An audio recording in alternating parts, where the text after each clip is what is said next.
Hey YouTube, it's that time of year. Preseason football is here. They played the Hall of Fame game, and now we're ready for all the rest of the teams to start going. And that means the Vikings are going to be going. And I wrote down a few thoughts, stuff I'm going to be looking for when the Vikings play their first preseason game versus the Colts. Just stuff to watch out for. Of course, the game doesn't mean anything, we all know that. But there will be important things to keep an eye out for as a Vikings fan. And I just wrote down my thoughts on some of those. I'm going to share them with you now. Okay, which quarterback will start? That'll be an interesting thing to see. It'll be interesting to see how that person does. I read that whoever gets the start with Indy, the other one will start versus Kansas City next week on August 21st. So both quarterbacks are going to get a chance to work with the first-string offense in the first 2 weeks of the preseason, so we'll be able to compare and contrast with that. If Jackson gets the start, I'm going to be looking to see how accurate he can be and how good he is at handling pressure. He looked to handle pressure okay during training camp. I saw him scramble, when the pocket collapsed and just barely outrun the defenders while looking downfield for a receiver the whole time. A couple of times he connected, a couple of times he threw it away, but never threw a jump pass or a pick. So that's good. So let's see if he can do that in the preseason. If it's Rosenfels, I'll be looking to see if he can throw it past the running back or the tight end.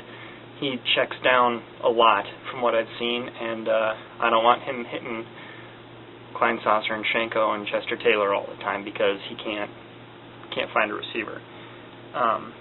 Also, it'll be fun to watch Booty play some downs toward the end of the game. He looked pretty bad in the preseason last year, so hopefully he'll look better this year. Running back. I'll be interested to see how Ian Johnson does. He's in a battle with Albert Young for that third running back spot. Of course, Ian Johnson is the guy who did the Statue of Liberty play and then proposed to his girlfriend a couple of years ago in college. And so that's kind of a fun memory. But we'll see. I think the Vikings are only going to keep one of those backs. So we'll see what happens there. Also, I want to watch if Peterson gets any third down time. I doubt he'll get much time at all in the preseason, but he needs a chance to work on his pass protection, route running, things like that against other teams. So it'll be cool to see if he gets in on third down and how he does. And he's got to get good at it, or the Vikings have to find someone, because Chester Taylor's in the last year of his contract and wants to start somewhere, and I think he can. So I don't think he's going to be a Viking after this year, but I hope he is. We'll see. So something to watch for. The wide receiver battle is going on. You got Bernard Berrien, Sidney Rice, and Percy Harvin are all going to make the team. There's three. And you've got Bobby Wade, who's led the team in receptions the last couple of years, acquired via trade with the Bears. And then you've got Jamar Johnson, who was drafted last year and spent a year on the practice squad, but has been working great. This off-season, Chris Carter likes his hands.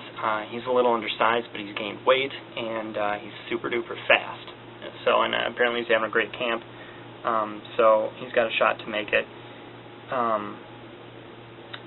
And there's Darius Raynaud, who apparently looks good also. I know less about him than I do about Jamar Johnson. Personally, I think Wade and Johnson will be capped, and there'll be 5 receivers, and Raynaud will get cut, and Glenn Holt, who the Vikings acquired from the Bengals this offseason as sort of a kick return guy.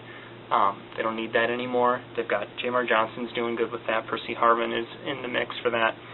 So, and he's never been much a receiver. So we'll see how he does, but I think he might be cut. And then there are like 3 or 4 other guys, Peretta, Nick Moore, a couple guys that, unless they do something crazy, they're not going to make it. A fullback, Tahi. I'll be interested to see how he does blocking for Peterson, if he can stay out of his way. I think Peterson got annoyed that Tahi was sort of slowing him down a little bit. So it'll be interesting to see what the Vikings have done to sort of fix that problem. And then, of course, on the offensive line, we've got 2 new starters. Sophomore center John Sullivan, who apparently has Steve Hutchinson's endorsement, I read in Star Tribune, local paper. This is his first time starting against another team, so it'll be interesting to see how he does. Apparently he's getting the mental aspect of the game okay, and he's a good size, but what I'm reading is he's got really short legs. Like, he's 6'4", but he's got a 30-inch inseam. I'm 6'1", 6'2", and I've got a 34 or 36 inseam in the pants that I buy. So he's taller than me, and he's got shorter legs than me, which is kind of goofy. But we'll see how he does. I want to see if pressure gets through the offensive line to the quarterback, and if they do it by Sullivan, that will be an area of concern, especially if they get between Hutchinson and Sullivan, because you know it wasn't Hutchinson's fault. He's just too good. If they get between Herrera and Sullivan, it's questionable whose fault it was. And then, of course, the other new starter on the offensive line is the right tackle, Phil Lodeholt. He's huge. He's done a tremendous job run blocking in camp so far, and I don't expect to see a whole lot that's different in the preseason game, but it'll be interesting to see how he does with pass protection. We'll see how much pressure Indy's first defense tries to put on whoever the starting quarterback is, and how Lodeholt is able to handle that pressure. So those are some things to watch for on offense. I've got some notes for defense and special teams as well. I'm going to stop this right here. All right, don't have a lot of time to fit it all in the camera, so I'm going to go fast for defense. Defensive end. Jared Allen, can he get to Manning again? I know he's super proud of his sack on Peyton Manning last year, and he's probably going to want it to happen again, even if it is just the preseason. So keep an eye out for that. Also, Ray Edwards versus Brian Robeson for the other defensive end spot. Robeson had an injury to his arm. I don't know much about it, but he's listed as day-to-day, so hopefully he gets a shot at playing. But it'll be interesting to see if he gets to start or if Ray Edwards starts.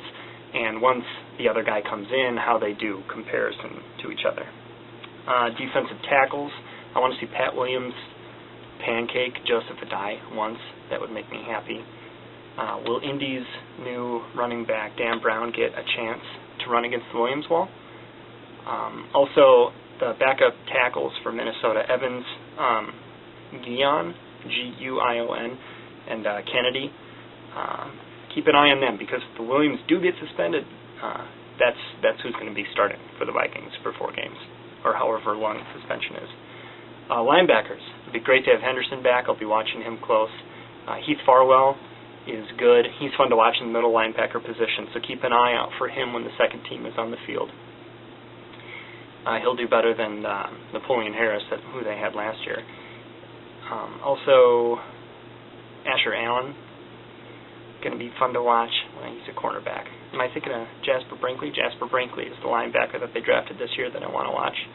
On the secondary, you've got Madu Williams and Tyrell Johnson, who both have a half year starting for the Vikings last year. So they're the entire secondary. So it'll be interesting to see how they do. Who's Peyton Manning going to throw at? Who's he going to pick on? And how will that guy do?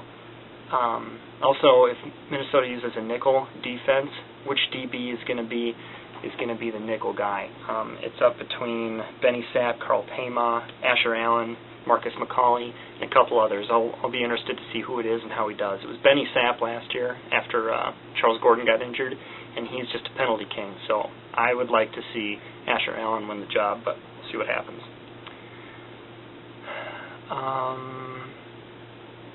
Yeah, and then special teams. Who's returning the kickoff and the punts, and how's the coverage unit look now that they have Heath Farwell back? Things to watch for. Enjoy the game. See ya.